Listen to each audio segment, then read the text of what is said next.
Hello students, good morning all of you. કેમ છો બધા? મજામાં? સારું, ચલો. સો હવે યાદ હશે તમે તમારા પ્રીવિયસ લેક્ચરની અંદર આપણે વાત કરી રહ્યા હતા જૈવિક નિયંત્રકોની.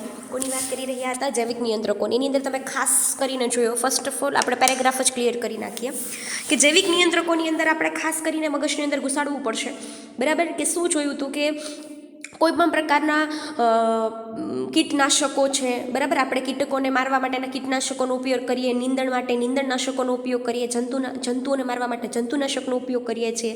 અલ્ટિમેટલી એ આપણા પર્યાવરણને, એટલે કે આપણી જમીનને, એટલે કે આપણા ભૂમિઅજળને, આપણા ફળને, આપણા શાકભાજીને, ultimately each and everything just want need to us, એ બધાની વચ્ચે શું કરાવે છે? એની અંદર પ્રદૂષણ ફેલાવે છે.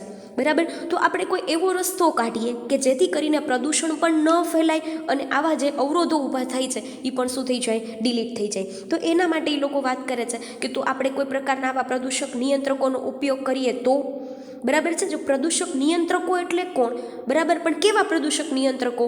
પ્રદૂષણ નિયંત્રકો વર્ડ બોલીશ તો ખોટું પડશે. જૈવ નિયંત્રકો. બરાબર, કેવા જૈવ નિયંત્રકો? કે જે સજીવ જ હોય. જે શું હોય? સજીવ જ હોય. જો એકચ્યુઅલી છે ને, તમારા કન્સેપ્ટ હું તમને પહેલાં એમને સમજાવી દઉં, પછી હું લાઈન ટુ લાઈન સમજાવું. તમને ખબર જ છે આપણે જે જગ્યાએ રહીએ છીએ પૃથ્વી ઉપર શું છે કે એક સજીવ છે. આપણે કે આપણો ખોરાક આપણી ઉપર જ એક ઉપર ડિપેન્ડ હોય એવું ન હોય. આપણે હંમેશા બીજા સજીવ ઉપર આધારિત રહીએ છીએ આપણા ખોરાક માટે.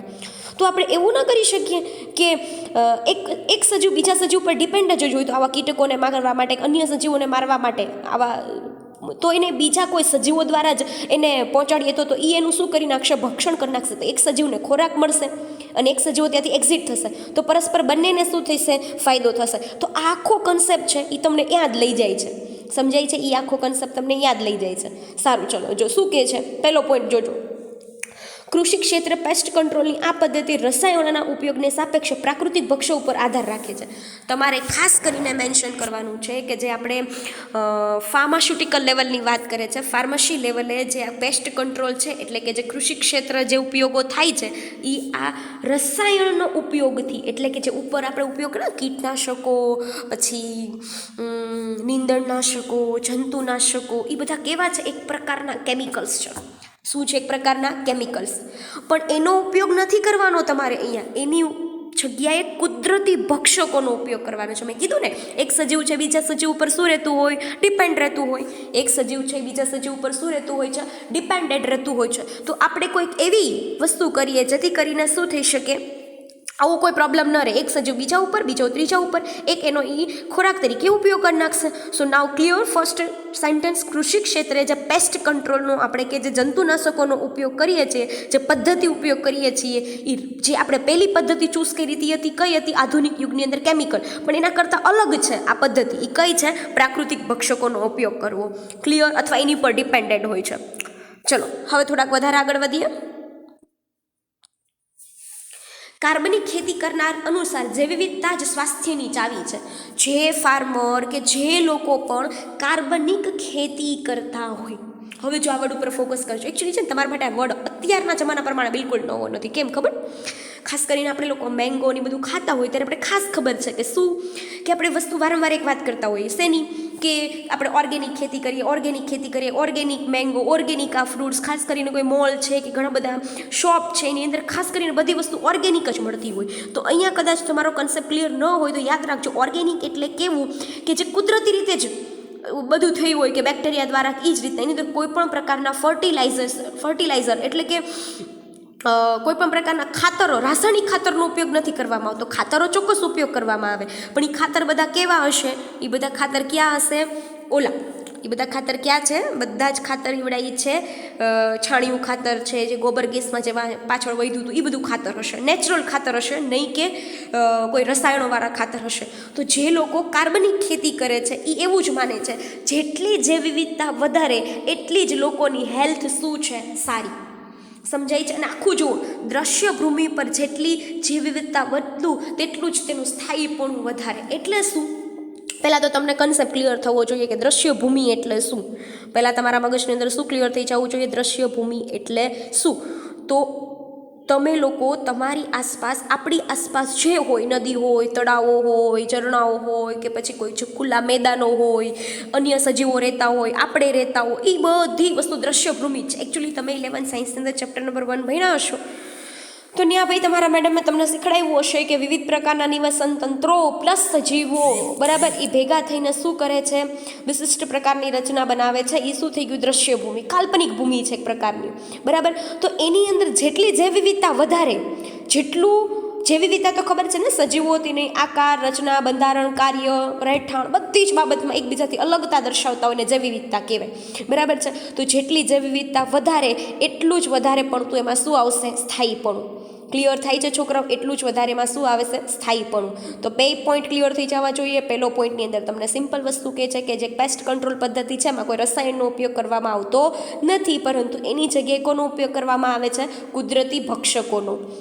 એની જગ્યાએ કોનો ઉપયોગ કરવામાં આવે છે? કુદરતી ભક્ષકો. ક્લિયર?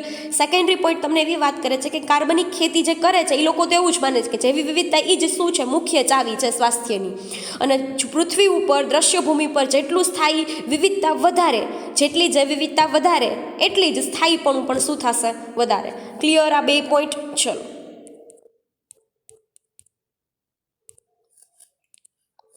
હવે જો ત્રીજો પોઈન્ટ, જૈવિક ખેતી કરતા ખેડૂતો એવું તંત્ર વિકસાવવા માટે કાર્યરત હોય છે કે જેમાં કીટકોનું નિવારણ ન કરતા તેને સ્થાને વ્યવસ્થાપન સ્તરે એક જ જીવંત અને ગતિશીલ નિવસન તંત્રમાં તેના ઘટાડો અને સંતુલન માટે જટિલ તંત્રનું નિર્માણ કરવામાં આવે છે. આ સેન્ટેન્સ છે ને એ નિચોડ છે આ ટોપિકનો.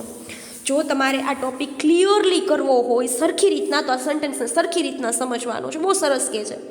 જે લોકો જૈવિક ખેતી કરે છે એ ખેડૂતો ખાસ કરીને એવું તંત્ર વિકસાવ્યું છે અથવા એવું તંત્ર બનાવે છે બરાબર, જેમાં કીટકોને આપણે મારવા હોય તો આપણે કીટનાશકોનો ઉપયોગ કરીએ. કીટનાશકોનો ઉપયોગ કરીને તેને મારવાના નથી. એ શું કહે છે ખબર? એનું નિવારણ નથી કરવાનું. સમજાણું? એની જગ્યાએ તેનું વ્યવસ્થાપન કરવાનું છે. આ વસ્તુ મેં તમને પહેલાં ધ્યાન આપ્યું હોત ને તો તમને સમજાય જ જાત. મેં પહેલાં યાદ જ કીધું હતું કે એને મારી નાખશું આપણે. કીટનાશકો બહુ સારી વસ્તુ છે. કીટનાશકો ઉપયોગ કરીએ કે પછી જંતુનાશકોનો ઉપયોગ કરીએ, નીંદણનાશક, પણ એ બધા ટેમ્પરરી સોલ્યુશન છે. મેં પ્રીવિયસ લેક્ચરમાં પણ વાત કરી હતી. આ બધા કેવા સોલ્યુશન છે? Temporary solution. એમાં થશે શું છોકરાઓ કે એની અંદર એ ટેમ્પરરી તો એ જતા રહેશે, એટલે કે એનું નિવારણ ટેમ્પરરી બેઝ ઉપર થઈ જશે, પરંતુ મેઇન શું છે? એનું વ્યવસ્થાપન. મેઇન શું છે? એનું વ્યવસ્થાપન, એનું અરેન્જમેન્ટ. એ બહુ જ મહત્ત્વની બાબત છે બરાબર. એક જ તો તમારે એક એવી જીવંત શૈલી બનાવવાની. માનો કે ચલો આ એક સજીવો છે એ કોઈ પાકને નુકસાન પહોંચાડતો, તો આ સજીવને ખાવાવાળા સજીવો ક્યાં હશે? બી. તો બીને રાખી દો. તો તમે કહેશો મેડમ પણ હવે એવું થોડું જરૂરી છે કે આ બી છે એને ખાશે અને એનું પ્રમાણ ઘટશે જ નહીં.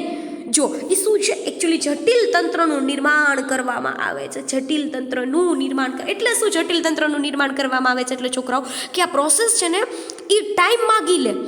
સમજાણું? એ પ્રોસેસ છે એ કેવી છે? ટાઈમ માગી લે. પણ જે બી સોલ્યુશન થાય ને એ પરમનન્ટ સોલ્યુશન થાય. ટાઈમ માગી લે બરાબર છે. કે એવું જરૂરી નથી કે બીએ સીધો આને ખોરાક તરીકે ઉપયોગ કર્યો તો એનું પ્રમાણ છે ડાયરેક્ટલી ઘટી જ જશે. નહીં, ટાઈમ માગી લે. પરંતુ જે બી સોલ્યુશન થશે એ કેવું થશે? પરમનન્ટ સોલ્યુશન થશે. ક્લિયર? એટલે હવે તમને જો આખી એક લિંક મળશે કે જૈવિક ખેતી કરતા હોય એવા ખેડૂતો ખાસ એવું તંત્ર વિકસાવ્યું છે કે જેમાં કીટકોનું નિવારણ નથી કરવાનું, પણ તેનું શું કરવાનું છે? વ્યવસ્થાપન કરવાનું છે. અને જે વ્યવસ્થાપન કરવામાં આવે છે એક જીવંત સ્તરે કરવામાં આવે. એટલે એવું નથી વ્યવસ્થાપન કે તો તમે કહેશો કે મેડમ એ તો વ્યવસ્થાપન કોઈ પણ રીતના થઈ શકે. સાચું, પણ તમારે જીવંત વ્યવસ્થાપન એટલે શું? મેં તમને કીધું ને એક સજીવ બીજા સજીવને ખાય છે બરાબર, તો એને એક નિવસન તંત્રનો ભાગ બનાવી દેવાનો. સમજાય છે? જો ગતિશીલ નિવસન તંત્રમાં તેના ઘટાડામાં, ગતિશીલ નિવસન તંત્રમાં ઘટાડો એટલે શું? મેં તમને કીધું ને ટેમ્પરરી સોલ્યુશન. ઓલું છે ટેમ્પરરી સોલ્યુશન છે, એક ઝટકીમાં થઈ જશે, નાશ પામશે, પણ બીજા વર્ષે ચોક્કસ પાછા આવશે બરાબર છે. પરંતુ તમે એવી જ સ્થિતિનું નિર્માણ કરો કે એ જગ્યા જ એના માટે કેવી થઈ જાય? અનુકૂળ ન રહે બરાબર છે. એટલે ધીમે ધીમે ધીમે ધીમે ધીમે ધીમે કરીને સંખ્યામાં શું થતો જશે? એ જે તે નિવસન તંત્રમાં જે તે હાનિકારક હોય, નુકસાનકારક હોય એવા સજીવોનો ધીમે ધીમે શું થશે? ટેમ્પરરી નહીં, પરમનન્ટલી સોલ્યુશન થશે. એટલે કે પરમનન્ટલી શું થતો જશે? ઘટાડો થતો જશે. પરમનન્ટલી શું થતો જશે? ઘટાડો થતો જશે. ક્લિયર છોકરાઓ? સારું, ચલો ત્રીજો પોઈન્ટ તમારા મગજમાં ઘૂસી ગયો. પહેલો પોઈન્ટ શું કીધો તો? સિમ્પલ, યાદ કરો, પ્રાકૃતિક ભક્ષકોનો. બીજા પોઈન્ટની અંદર શું કીધું હતું? સ્વાસ્થ્યની ચાવી એ જ છે બરાબર. દ્રશ્યભૂમિ પર જેટલા વધારે જૈવ વિવિધતા એટલું સ્થાયીપણું વધારે. અને જૈવિક ખેતી કરતા હોય સજીવો એવું, નોટ સજીવો, ખેડૂતોએ એવું તંત્ર વિકસાવ્યું કે જેમાં કીટકોનું નિવારણ નથી કરવાનું, પણ એનું વ્યવસ્થાપન કરવાનું બરાબર છે. જે ગતિશીલતાના આધારે નિવસન તંત્રમાં તેનો શું થશે? ઘટાડો. ગતિશીલ નિવસન તંત્રમાં શું કામ કીધું? એટલા માટે કહે છે કે એક સજીવ બીજા ઉપર સજીવ ઉપર ડિપેન્ડન્ટ રહેતો જ હોય એક સજીવ છે બીજા સજીવ ઉપર શું હોય, આધારિત જ હોય, એટલા માટે વાત કરે છે. ચલો હવે વાત કરે છે ઓર્ગેનિક ફાર્મરનો મોટે ભાગે આ દ્રષ્ટિકોણ વિકસિત થાય છે. ઓર્ગેનિક ફાર્મ હવે વારે વારે છે ને લોકો ચલો એક લીટી તમારા મેડમ ખાઈ ગયા, ઉપર જતા રહી, સોરી. પરંપરાગત ખેતીની રાસાયણિક પદ્ધતિમાં આડેધડ લાભદાયી અને હાનિકારક બંને જીવોને મારી નાખવામાં સમગ્ર દ્રષ્ટિકોણથી જોવા મળતા. પહેલાં તો છે ને તમને બેઠા છોકરાઓ, ચલો પરંપરાગત ખેતી રાસાયણિક પદ્ધતિનો આડેધડ અને લાભદાયી. જો એક તો છે ને આપણે જે કેમિકલ્સ, એકચ્યુઅલ સૌથી મોટી બાબત કઈ છે ખબર, આપણા જે ખેડૂત છે ને એ not this much of educated, બરાબર છે. એને કોઈ કે સજેશન આપ્યું કે ચલો આનાથી અમારા ખેતરની અંદર ઇફેક્ટ થઈ હતી તો એ પ્રકારની દવાનો છંટકાવ કરશે. આ બિયારણ અમારી ખેતીમાં લાગુ પડી ગયું હતું તો એ પ્રકારના બિયારણનો ઉપયોગ કરશે. સો મેઇનલી શું થાય છે, આપણી જે ટ્રેડિશનલ ખેતી હાઈલી આવતી હોય કે જે આપણને વારસામાં ખેડૂતોને એના ફાધર તરફથી કે એના ફાધર તરફથી મળ્યું, એ જ રીતના ખેતી કરે છે આ લોકો તો, બરાબર. તો એમાં જે કેમિકલ્સનો ઉપયોગ કરે છે ને એ માનો કે થોડુંક વ્યવસ્થિત રીતે કરતા હોય મેનેજમેન્ટ કરીને તો ઠીક છે. પણ જો અહીંયા મેં ઉપર મેન્શન કર્યું કે રાસાયણિક જે ઉપયોગો કરે છે, જે બી કેમિકલ્સનો ઉપયોગ કરે છે એ પણ કેવો કરે છે, આડેધડ ઉપયોગ કરે છે. એ ઉપયોગ પણ કેવો કરે છે, આડેધડ ઉપયોગ કરે છે. અને એકચ્યુઅલી છે ને એ કેમિકલ્સના લીધે સૌથી મોટો ડિસએડવાન્ટેજ કાંઈ હોય ને તો એ છે કે એ જે નથી જોતા અથવા જે નુકસાનકારક છે એવા સજીવોને તો નુકસાન પહોંચાડે જ છે, પણ એ હાનિકારક એટલે કે જે જરૂરી છે એને શું ઉપાડીએ. જો હાનિકારકને તો મારે જ છે પરંતુ બંને જીવોને મારી નાખે છે. જો બંને એટલે કે લાભદાયી નહીં મારી નાખે ને હાનિકાર નહીં મારી નાખે. હવે તમે એમ કહેશો મેડમ કોઈ સજીવો લાભદાયી કેમ હોઈ શકે, કેમ ના હોઈ શકે? ઉદાહરણ યાદ કરો, રાઇઝોબિયમ નામના બેક્ટેરિયા ક્યાં રહે છે, સિમ્બિકુળની વનસ્પતિના મૂળગંડિકામાં રહે છે. બીજા ઘણા બધા મુક્તજીવી બેક્ટેરિયા છે, આગળ હું તમને વાત કરવાની છું. ઘણા બધા કેવા બેક્ટેરિયા છે, મુક્તજીવી બેક્ટેરિયા છે. આ બધા મુક્તજીવી બેક્ટેરિયા છે ભાઈ, એને તમે હવે પેસ્ટિસાઇડ્સનો એનો ઉપયોગ કરશો, ઉપરાંતમાં ઘણા બધા બહુ જરૂરી હોય જેમ કે અમુક છે એ જમીનને ફળદ્રુપ બનાવતા હોય, જમીનને પોચી બનાવતા હોય, અમુક ચોક્કસ પ્રકારના કાર્બનિક દ્રવ્યોનો અંદર એડ કરતા હોય, રાઈટ છે. તો અહીંયા તો આપણે જે કેમિકલ યુઝ કરીએ છીએ એમાં શું થશે કે બેયને ઇફેક્ટ થશે. લાભદાયી તો ટપકી જ જશે, હારોહાર હાનિકારક એ જતા રહેશે. અને હાનિકારક ગયા એનો તો કાંઈ વાંધો નથી, એટલા માટે તો આપણે આ પદ્ધતિનો ઉપયોગ કે આ કેમિકલ્સનો ઉપયોગ કર્યો તો, પણ મેઇન પ્રોબ્લેમ ક્યાં થશે, લાભદાયીમાં. હવે ક્યાં થશે, લાભદાયીમાં. ક્લિયર? ચલો સમગ્ર દ્રષ્ટિકોણમાં જોવા મળતા સજીવોની પારસ્પરિક પ્રક્રિયાઓને સમજ છે. એકચ્યુઅલી છે એમાં સૌથી કોઈ ઇમ્પોર્ટન્ટ વસ્તુ હોય ને, તમે એમ કહો સારું ચલો મેડમ હવે આપણે કોઈ જૈવિક પદ્ધતિનો જ ઉપયોગ કરશું, પણ તમારે જોવું પડે કે કયા પ્રકારના કીટકો છે, કયા પ્રકારના જંતુઓ છે, એના આધારે તમે ચોક્કસ પ્રકારના ભક્ષકોને શું કરી શકો છો, પસંદગી કરી શકો છો, બરાબર છે. એટલા માટે કહે છે કે આ એક પારસ્પરિક પ્રક્રિયાઓની સમજ છે. કેવી પ્રક્રિયાઓની સમજ છે, પારસ્પરિક પ્રક્રિયાઓની સમજ છે. ક્લિયર? કે આની અંદર તમને કંઈ વાંધો છે, ઇઝી છે, એની અંદર કોઈ પ્રોબ્લેમ થશે નહીં. ચલો હવે થોડાક વધારે આગળ વધીએ આપણે.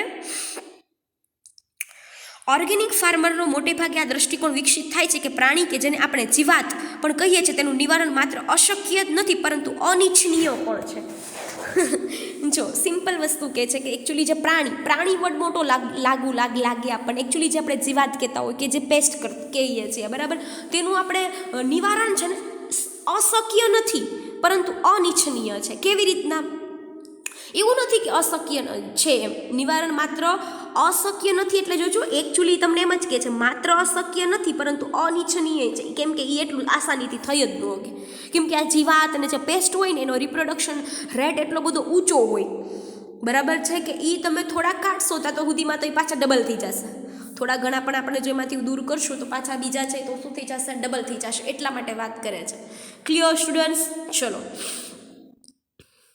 તેમના વગર લાભદાયી, પરિભક્ષી અને પરોપજીવી કીટક જીવત રહી શકે નહીં. અનિચ્છનીય, જો આ એક વડે તમને સમજાવી દો, અનિચ્છનીય છે. કેમ કે માનો કે કોઈ પણ કારણસર કોઈ રાસાયણિક પદ્ધતિ દ્વારા બધી જ જીવાત કે પેસ્ટ વહી ગઈ તો અમુક લાભદાયી સજીવો છે જે એના ઉપર જ આધાર રાખતા હોય તો એ કેની ઉપર ખોરાક પ્રાપ્ત કરશે? સમજાય છે? તમે જીવાતને માર નાખી, તમે પેસ્ટને દૂર કરી દીધી તો એની ઉપર ન બધા સજીવો જે આપણી ખેતી માટે, આપણા પાક માટે જરૂરી હતા અથવા આપણા પાક માટે બહુ ઇમ્પોર્ટન્ટ હતા, બરાબર છે, તો એવા સજીવોને તમારે બચાવવા છે તો તમે શું કરશો? સમજાય છે? ચલો તેના વગર લાભદાયી, પરભક્ષી અને પરોપજીવી કીટક છે. આ મેં તમને સમજાવી દીધું ઉપરના પોઈન્ટમાં જ. તેના વગર લાભદાયી, પરભક્ષી એટલે ખબર પડે ને, બીજાનું ભક્ષણ કરતા હોય એવા સજીવો, અને પરોપજીવી એટલે કે બીજાના શરીરની. પરભક્ષી ને પરોપજીવીમાં શું ફરક છે? પરભક્ષી હશે ને શું કરશે ખબર?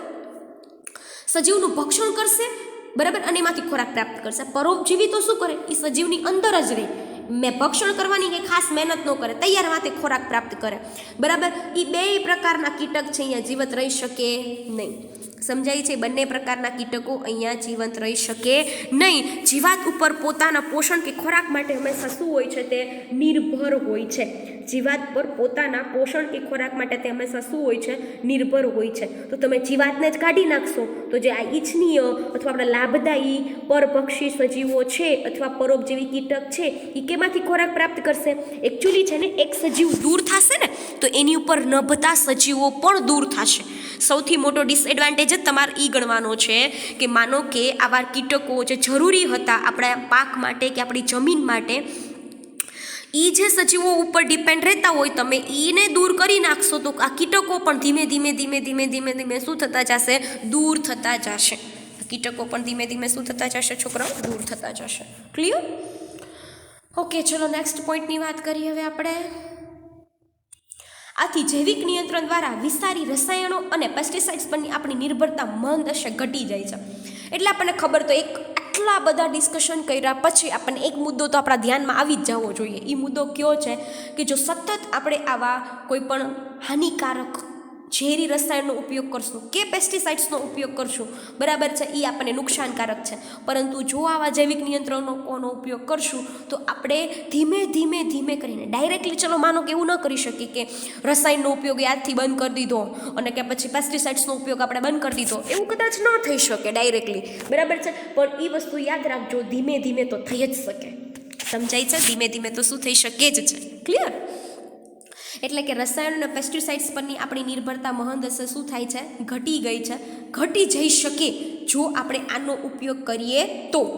ઘટી ગઈ છે એમને એકચ્યુઅલી છે ને, હવે જાય છે લોકો એ તરફ વળ્યા છે, પણ 100% આપણે ભરોસો કરી શકીએ એ લોકોની વાત ઉપર? મને બહુ આ ક્વેશ્ચન્સ થાય કે ઓર્ગેનિક કહેતા હોય, મેંગો ઓર્ગેનિક ખેતી, આપણે ભરોસો કરી શકીએ એની ઉપર, એની વાત ઉપર કે ચલો એ જે કહે છે એ બરાબર જ છે? કાંટ ને. ચલો હવે નેક્સ્ટ પોઈન્ટ ઉપર આપણે આગળ વધીએ. જૈવ કૃષિના પ્રસ્તાવ થકી આપણે ભિન્ન જીવંત સ્વરૂપોથી પરિચિત થઈ જઈએ છીએ. જૈવ કૃષિના પ્રસ્તાવ થકી એટલે આપણને ખબર તો પડી ગઈ કે જે સજીવો જીવંત છે એ તમારા પાક માટે નુકસાનકારક છે, તો એને મારવા માટે આવા કોઈ રસાયણનો ઉપયોગ નહીં, બીજા કોઈ ભક્ષકો ઉમેરો જેથી કરીને એને ખોરાક મળી જાય અને આપણા આવા સજીવો છે આપણા પાક માટે કે આપણી જમીન માટે હતા નુકસાનકારક, એને શું કરી શકીએ? આપણે દૂર કરી શકીએ, બરાબર. એટલા માટે શું કહે છે જો સમજો તો ભિન્ન સ્વરૂપોથી તો આપણે પરિચિત થઈ જઈએ છીએ, તેમજ ખેતરમાંના પરભક્ષી પેસ્ટ દ્વારા તેમનું જીવનચક્ર, ખોરાક ગ્રહણ કરવાની પ્રક્રિયા તેમજ વસવાટના સ્વરૂપમાં પણ તેની પસંદગી કરવામાં આવે છે. આ પોઈન્ટ હું સમજો, નહીંતર ફાકા બોક્સો પાછા. ચલો શું કહે છે? જેવા આપણે એના ભિન્ન જીવંત સ્વરૂપોથી પરિચિત થઈ જઈએ, એકચ્યુઅલી તમને ખબર પડે કે તમારા ફલાણા પ્રકારનો પાક છે, એમાં આટલા પ્રકારની જીવાત છે કે આવા પ્રકારના કીટકો છે આપણા ખેતરની અંદર, તો પહેલાં તો આપણને એ ખબર હોવી જોઈએ કે પરભક્ષી અને પેસ્ટ દ્વારા તેમનું જીવનચક્ર, ડાયરેક્ટલી તમે કોઈ પણ વસ્તુ તમે અપ્લાય કરી શકો નહીં. આ વાત મેં પહેલાંય તમને કીધી હતી, બરાબર છે, કે તમે એનું પહેલાં શું ખબર હોવી જોઈએ? જીવનચક્ર. ખોરાક ગ્રહણ કરવાની પ્રક્રિયા તમને બધાને ખબર છે કે આપણે જે રીતના ખોરાક ગ્રહણ કરતા હોય એમ બધા કરતા હોય એવું જરૂરી નથી, બરાબર છે. બધાની એક અલગ અલગ ખોરાક ગ્રહણ કરવાની અલગ અલગ પ્રકારની મેથડ હોય અને અલગ અલગ પ્રકારનો ખોરાકય હોય, તેમજ વસવાટના સ્વરૂપમાં તેમની પસંદગી કરવામાં આવે છે, બરાબર. ચોક્કસ પ્રકારના પરભક્ષી સજીવો છે એની ચોક્કસ પ્રકારની ચેક કરવામાં આવે, બરાબર, કે એમનું જીવનચક્ર પેસ્ટ દ્વારા તેમના જીવનચક્રની વાત કરે છે. પરભક્ષી અને પેસ્ટ દ્વારા તેમના જીવનચક્રની ચેક કરવાની, ખોરાક ગ્રહણ કરવાની પ્રક્રિયા ઉપર ચેક કરવાની, વસવાટમાં તેમનું જે સ્વરૂપ છે કે તેમનું જે બંધારણ છે એ પણ તમારે ચેક કરવાનું રહેશે. તો જ તમે આગળ કોઈ પણ પ્રકારના આવા સજીવોને શું કરી શકો છો? ઇન્વોલ્વ કરી શકો છો, જે આપણને જૈવ વિતરણ નિયંત્રણ યોગ્ય સાધનો વિકાસ કરવા મદદ કરે. મેં કીધું ને તમને, એ જ પોઈન્ટ અહીંયા સમજાવવા માંગે છે. તમે ડાયરેક્ટલી કોઈને ઇન્વોલ્વ ન કરી શકો, ડાયરેક્ટલી કોઈપણ પ્રકારના સજીવોને તમે આમાં ઇન્વોલ્વ કરી શકો નહીં કે ચલો આ સજીવો છે તો એના માટે આપણે આ યુઝ કરી લીધા, એવું ન કરી શકો. એના માટે તમારે ચોક્કસ પ્રકારનું એ જે તે પેસ્ટ છે એનું જીવનચક્ર, જે તે જંતુ છે એનું જીવનચક્ર, ખોરાક ગ્રહણ કરવાની પદ્ધતિ, કયા પ્રકારના વસવાટ છે એ, અને એના આધારે તમે કોઈ પ્રકારના ભક્ષકો છે બરાબર છે એને શું કરી શકો છો, ઉમેરો કરી શકો છો એના આધારે. એટલે તમારે માનો કે એના અનુલક્ષીને કોઈ પણ પ્રકારના આવા સાધનો વિકસાવવા છે. સાધનો ઇન ધ સેન્સ અહીંયા કેની વાત કરે છે, કયા પ્રકારના પરભક્ષો કે કયા પ્રકારના સજીવોને તમે ઇન્વોલ્વ કરશો, આવા જૈવિક નિયંત્રકો તરીકે કોનો ઉપયોગ કરશો. Clear students? આખો પોઈન્ટ બહુ ઇઝી છે. અહીંયા નાની નાની બાબતો છે એ તમને કીધી છે કે પહેલાં તમારે પ્રાકૃતિક ભક્ષકોનો ઉપયોગ કરવાનો છે. કાર્બનિક ખેતી કરતાં તો દ્રશ્યભૂમિમાં જેટલી જૈવ વિવિધતા વધારે એટલું સ્થાયીપણું પણ વધારે થાય. જૈવિક ખેતી કરતાં ખેડૂતો એક એવું તંત્ર વિકસાવ્યું હોય જેમાં કીટકોનું નિવારણ નથી કરવાનું પણ સાથે સાથે તેનું વ્યવસ્થાપન કરી દેવાનું. ધીમે ધીમે જો આપણે આડેધડ કે રાસાયણિક પદ્ધતિનો ઉપયોગ કરીએ તો આડેધડ કરીએ છીએ, જેથી કરીને આપણા હાનિકારક ઘટકો તો નાશ પામે જ છે, સાથે સાથે લાભદાયી નાશ પામી જાય છે. તો એ એક પ્રક્રિયા છે એ ખોટી થઈ જાય. બરાબર, થોડુંક આગળ વધીએ હવે આપણે.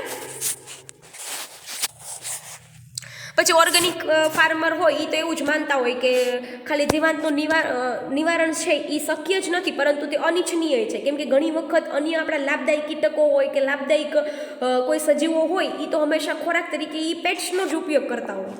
બરાબર છે? તો જો હવે આપણે આવું કાંઈ બી આપણી ઇફેક્ટ થશે તો ડાયરેક્ટલી કોની ઇફેક્ટ થશે? આવા લાભદાયી કીટકોને. તો આપણા લાભદાયી છે એ કીટકો શું થઈ જશે? મૃત્યુ પામશે અથવા ધીમે ધીમે એમની સંખ્યામાં ઘટાડો થશે. અને જ્યારે લાભદાયી જીવનો ઘટાડો થતો જાય તો એ ડાયરેક્ટલી ઇનડાયરેક્ટલી કોને ઇફેક્ટ કરે છે? આપણી જમીનને અથવા આપણા પાકના ઉત્પાદન ક્ષમતાને. જરા સમજાણું? ચલો હવે વિષારી રસાયણ તો તમને ખબર પડી ગઈ, આમાં કંઈ મારે કહેવાનું નથી. તેમ છતાં પણ જોયું. એટલે તમને એવું કહે છે કે ધીમે જેમ આપણે જૈવિક પદ્ધતિનો ઉપયોગ કરતા જઈએ છીએ, જૈવિક નિયંત્રકોનો ઉપયોગ કરતા જઈએ છીએ, તેમ ધીમે મહદ અંશે છે ભાઈ આવા પેસ્ટિસાઇડ્સ છે, બરાબર છે, કીટકનાશકો છે કે નીંદણનાશકો છે, ધીમે એનો સંખ્યા શું થતી જાય છે? ઘટતી જાય છે. That's very easy. બરાબર. પણ તમે કોઈ પણ પ્રકારના જૈવિક નિયંત્રકોનો ઉપયોગ ગમે તે પેસ્ટને દૂર કરવા માટે કે ગમે તે જંતુઓને દૂર કરવા માટે કરી શકો નહીં. તમને ચોક્કસ પ્રકારના જીવનચક્રની, એના ખોરાક ગ્રહણ કરવાની પ્રક્રિયા, વસવાટમાં કયા સ્વરૂપનું બંધારણ છે ધરાવે છે અથવા કયા પ્રકારની પસંદગી ધરાવે છે એ તમને ખ્યાલ હોવો જોઈએ. ક્લિયર છોકરાઓ? સારું, ચલો થોડાક વધારે આગળ વધીએ હવે આપણે. Hello students, good morning all of you. કેમ છો બધા? મજામાં? સારું, ચલો પ્રીવિયસ લેક્ચરની થોડી ઘણી આપણે વાત કરી લઈએ કે આપણે પ્રીવિયસ લેક્ચરની અંદર ખાસ કરીને સેમ અહીંયા તો સેમ જ છે એટલે મારા માટે ઇઝીએસ્ટ રહેશે કે તમને સમજાવું. સૌથી પહેલાં વાત કરી હતી આપણે લેડી પગ અને ડ્રેગન ફ્લાઇટ્સની, જે શરીર ઉપર લાલ અને કાળા રંગના ચાઠા ધરાવે છે કે નિશાનીઓ ધરાવે છે, જે એક પ્રકારના ભ્રૂણકીટકો છે જેનો ઉપયોગ ક્રમશઃ ઓફિડ્સ અને મચ્છરોથી શું કરવા માટે થાય છે? છુટકારવા માટે. એક તમને આ એટલું યાદ રહેવું જોઈએ ક્લિયરલી. ઓકે, ચલો. પછી આપણે વાત કરી રહ્યા હતા બીજા બેસિલસ થુરેન્જીનેસિસની વાત કરી હતી, જે પતંગિયામાં ઈંડની. પછી બીજાનું સ્વરૂપે તમને પેકેટમાં અવેલેબલ હોય છે, જેને તમે પાણીમાં ભેળવી અને છંટકાવ કરી શકો છો. એ બધી વસ્તુની વાત આપણે ઓલરેડી કરી ગયા છીએ. ડીંભી અવસ્થામાં જ્યારે કીટકો છે એ એને ખાશે તો સીધા જ એના અન્નમાર્ગમાં જશે અને વિષ અસર શું કરી દેશે? ચાલુ કરી દેશે. આ પણ તમને બધાને ખબર છે કે કેટરપિલરને નુકસાન થશે. આના સિવાયની જેનેટિક એન્જિનિયરિંગની મદદથી આના સિવાયનો એક રસ્તો પણ કાઢી નાખ્યો. એ રસ્તો કયો હતો કે કોઈ પણ પ્રકારના આવા સજીવો છે જેના બીટી કપાસના વિસ્કારક જનીનમાં જેવું દાખલ કરીએ છીએ આપણે, બરાબર, તો એ સીધું શેમાં દાખલ કરી દેવાનું? વનસ્પતિમાં દાખલ કરી દેવાનું. એટલે હવે તો એ વનસ્પતિની અંદર જ જનીન છે, જનીનને અભિવ્યક્તિ દર્શાવશે. સમજાઈ ગયું? તો એની અંદર કાંઈ છે નહીં. તમને આ બધી વસ્તુની ખબર છે. ચલો હવે આપણે થોડુંક વધારાની વાત કરીએ જે આજના લેક્ચરની અંદર આપણે થોડાક આગળ વધીએ હવે. ચલો, ટ્રાયકોડમાં મુક્તજીવી ફૂગ છે. ટ્રાયકોડમાં તમારે આવી પણ ગયું છે. ટ્રાયકોડમાં એક પ્રકારની ફૂગ છે. જે ફૂગ છે કેવી છે? એ મુક્તજીવી છે. ખાસ કરીને તે મૂળના નિવસન તંત્રમાં જોવા મળે છે. એકચ્યુઅલી તમને બધાને ખબર જ છે કે મૂળ રોમ, આખું મૂળ રોમય ભાગ હોય તેના નિવસન તંત્રમાં જોવા મળે છે. તે ઘણી વનસ્પતિ માટે, રોગકારકો માટે અસરકારક જૈવિક નિયંત્રક છે. કઈ રીતના કે રોગકારકો માટે અસરકારક જૈવિક નિયંત્રક છે? એટલે કે શું? અહીંયા જે ફૂગ છે ને, બરાબર, એ જૈવિક નિયંત્રક તરીકે ઉપયોગી થાય છે. સમજાય છે? અહીંયા જે ફૂગ છે એ શું થાય છે? જૈવિક નિયંત્રકો તરીકે ઉપયોગી બને છે. ક્લિયર થાય છે અહીંયા સ્ટુડન્ટ્સ હું શું કહેવા માગું છું? અહીંયા એક ફૂગ છે એ શું થાય છે? જૈવિક નિયંત્રક તરીકે ઉપયોગી બને છે. ઓકે, જો હવે તમને શું કહે છે એ જસ્ટ વેઇટ એવરીવન.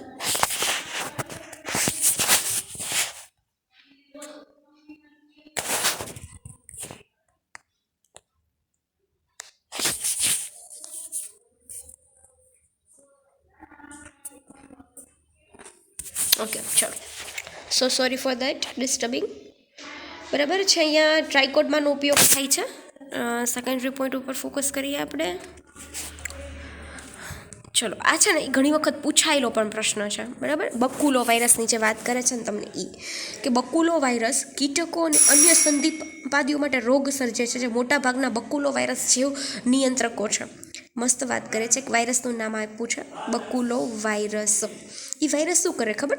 કીટકો અને અન્ય સંધિપાદીઓમાં રોગ સર્જે. અહીંયા ઊંધા કાન પકડાવે છે. અહીંયા છે ને એને ખાતું નથી, પણ એની અંદર રોગ કરે. કોણ? આ વાયરસ. આ વાયરસ છે જેનું નામ છે બકુલો વાયરસ. નીટમાં પૂછાવાની સંભાવનાઓ રહેશે.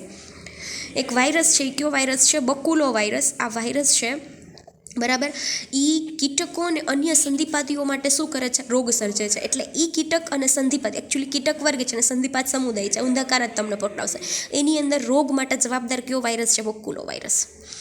બરાબર છે. તો અહીંયા શું કરવાનું ખબર? માનો કે કોઈ પણ વનસ્પતિ છે, બરાબર છે, એની અંદર આનું પ્રમાણ વધી ગયું હોય, માનો કે બરાબર કોઈ પણ આવા સજીવોનું પ્રમાણ વધી ગયું હોય, તો તમે શું કરી શકો છો? એની જગ્યાએ તમે આવા વાયરસીસનો ઉપયોગ કરી નાખો. એટલે કીટકો છે કે જેની અંદર એ રોગ કરી નાખશે.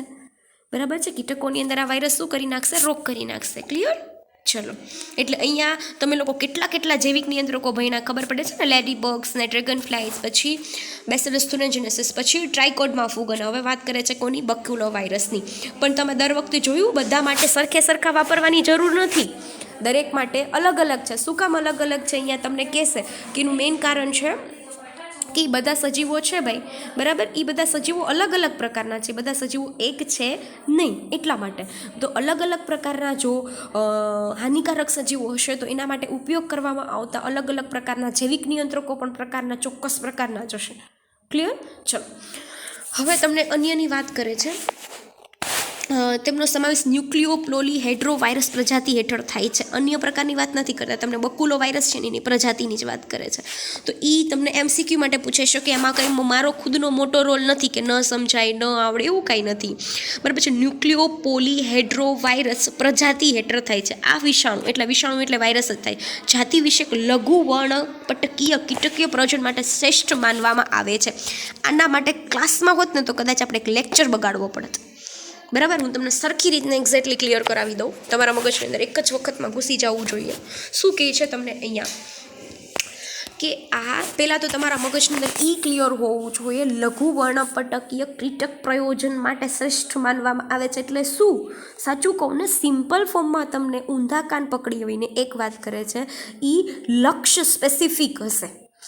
લક્ષ્ય સ્પેસિફિક એટલે શું? કે જે કીટકોને, કે જે સંધિપાદીઓને, કે જે સજીવોને તમે મારવા માગો છો અથવા જે નુકસાન કરતા છે એને દૂર કરવા માગો છો, એના માટે જ છે. નેરો સ્પેક્ટ્રમ એકચ્યુઅલી છે ને, અહીંયા લઘુ વર્ણપટકીય કીટક, તમે ટેક્સ્ટબુકની અંદર જાશો ને છોકરાઓ, એટલે એક વર્ડ મૂકશે કયો? નેરો સ્પેક્ટ્રમ છે. લક્ષ્યાંશ સ્પેસિફિક છે. બરાબર છે. પહેલાં તો તમને આ તો ક્લિયર હોવું જ જોઈએ. બરાબર, એ કઈ પ્રજાતિ સાથે બિલોંગ કરે છે? તો એ સિમ્પલ પ્રજાતિ છે. એ કઈ પ્રજાતિ આવે છે?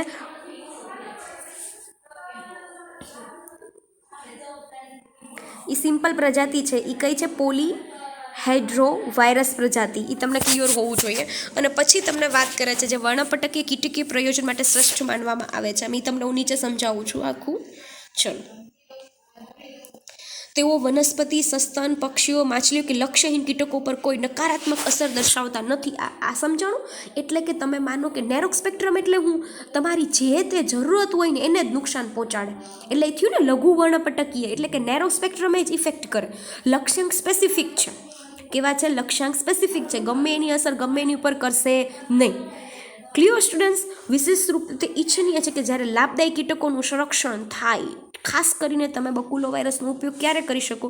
કે ઘણી વખત કીટકો છે ઇમ્પોર્ટન્ટ છે, બરાબર છે, સંધિપાદીઓ ઇમ્પોર્ટન્ટ છે. તો તમારે જ્યારે આવી કોઈ અસર દર્શાવવી હોય ત્યારે લાભદાયી કીટકોનું સંરક્ષણ કરવાનું હોય, લક્ષ્ય સ્પેસિફિક હોય, એને જ હાનિ પહોંચાડવાની છે. બરાબર છે, કે તમારા આ પ્રકારના કીટકો છે, આ પ્રકારના કીટકો આપણે આ પ્રકારની વનસ્પતિને આટલું બધું નુકસાન પહોંચાડે છે. તો ખાસ કરીને ત્યારે તમારે આવા બકુલો વાયરસનો ઉપયોગ કરવાનો. તમને 2 માર્ક્સની અંદર લઘુ વર્ણપટકીય એટલે શું, બરાબર છે, એમાં કોનો ઉપયોગ થાય છે, તો ખાસ તમારે અહીંયા મેન્શન કરવાનું રહેશે. શું મેન્શન કરવાનું રહેશે કે અહીંયા બકુલો વાયરસની વાત કરે છે, જે આ પ્રજાતિ સાથે બિલોંગ કરે છે, એ જાતિ વિશેષ છે. જોયું, અહીંયા બહુ મસ્ત વાત કરે છે, મારાથી ખબર નહીં આ રહી કેમ ગયું. જાતિ વિશેષ છે એટલે શું, સ્પીસીસ સ્પેસિફિક છે. જાતિ વિશેષક એટલે શું થાય, સ્પીસીસ સ્પેસિફિક છે, બરાબર છે. તે ગમે એની ઉપર અસર દર્શાવશે નહીં, એ જાતિ સ્પેસિફિક છે, બરાબર છે, એ સ્પીસીસ સ્પેસિફિક છે.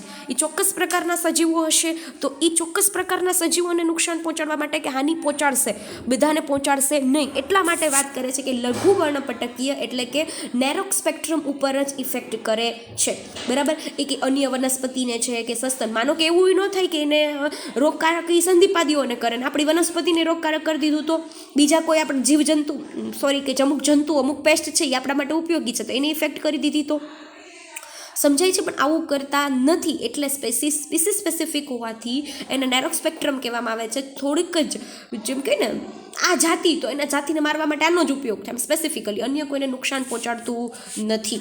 ક્લિયર છે આટલી વસ્તુ, કે અન્ય કોઈને નુકસાન પહોંચાડતું નથી. આપણા લાસ્ટ ટાઈપ પોઈન્ટ એટલે કે જ્યારે તમારે ખાસ કરીને એવું કોઈ વાત કરવાની થાય ને કે તમારે લાભદાયી કીટકો હોય એને તો રાખવા જ છે, બરાબર છે, એના સિવાયનાને જ નુકસાન પહોંચાડવું છે, ત્યારે તમારે ખાસ આની ઉપર ફોકસ કરવાનું રહેશે.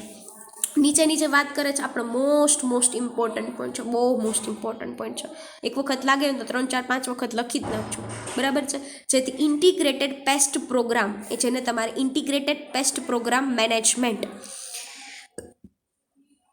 IPM તેમનો ઉપયોગ કરી સંવેદી નિવસનના વિસ્તારનો ઉપચાર કરી શકાય છે. એટલે શું સંવેદી વિસ્તાર એટલે શું, માનો કે તમને કીધું ને સ્પીસીસ સ્પેસિફિક, એટલે સંવેદી વિસ્તાર એટલે શું કે જે તે પર્ટિક્યુલરલી જાતિ છે એ ચોક્કસ પ્રકારના ન્યા એન્વાયરમેન્ટમાં રહે છે, નાની વનસ્પતિને નુકસાન પહોંચાડતી હોય, કોઈ પાકને નુકસાન પહોંચાડતી હોય, તો એવા કોઈ સંવેદી વિસ્તાર છે, કોઈ સેન્સિટિવ વિસ્તાર છે કે કોઈ સેન્સિટિવ નિવસન તંત્ર છે, જો તમારે ન્યા આવો કોઈ ઉપચાર કરો, એટલે કે કોઈ આવા વાયરસીસ જે સ્પીસીસ સ્પેસિફિક હોય, નથી ખાલી આ એક જ, ચલો પણ બીજા કોઈને પણ તમે ત્યારે જ ઇન્ક્લુડ કરી શકો છો. ક્લિયર થાય છે સ્ટુડન્ટ્સ? સારું, ચલો તો આ તમારા મગજની અંદર ક્લિયર હોવું જોઈએ. IPM એટલે શું કહે છે તમને અહીંયા, બરાબર, શું કહે છે અહીંયા, ઇન્ટિગ્રેટેડ પેસ્ટ મેનેજમેન્ટ એટલે કે ઇન્ટિગ્રેટેડ પેસ્ટ પ્રોગ્રામ. ઓકે, તો તમને પૂછશે, ખાલી સંગત અસંગતમાં પૂછે તો પણ તમને યાદ રહેવું જોઈએ, સંવેદી નિવસન તંત્રીય વિસ્તારનો ઉપચાર કરવા માટે IPM છે, બરાબર, માં તેનો ઉપયોગ કરવામાં આવે છે. ક્લિયર થાય છે સ્ટુડન્ટ્સ? સારું, ચલો તો આજના લેક્ચર માટે આ તો છે જ. હવે આપણે થોડાક આગળ વધીએ, શું કહેવા માગે છે તેની તરફ. ઓકે.